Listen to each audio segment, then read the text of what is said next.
घोटकी खां लॻ 8 क्लास जो निंगर घर खां शहर ईंदे गुम। वाटसन पारां अगवा जो शक। घोटकी जे अलियाबाद वारे इलाइक़े जे रहवासी रफ़ीक अहमद पिताफ़ी एमएन मीडिया ऑफिस पहुची एहतजाज कंदे चयो त 4 ॾींहं पहिरीं असांजो निंगर ग़ुलाम फरीद घर खां शहर अची रहियो हो त रस्ते मां गुम थी वियो, जंहिंजो इतलाउ घोटकी सेक्शन थाणे ते ॾिनो, पर 4 ॾींहं गुज़रण बावजूद असांजो निंगर वापसि न आहे थियो। उन्हनि चयो त असांजो अंदेशो आहे त असांजो निंगर ग़ुलाम फरीद पिताफ़ी अगवा थी वियो आहे।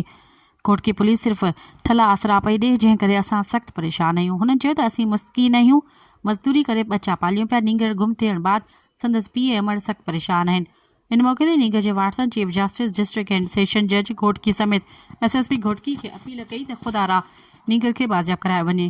मज़ीद ख़बरनि ऐं तफ़सीलात लाइ विज़िट कयो असांजी वेबसाइट www.awamiNewsHD.com ऐं ॾिसंदा रहो अवामी न्यूज़ HD।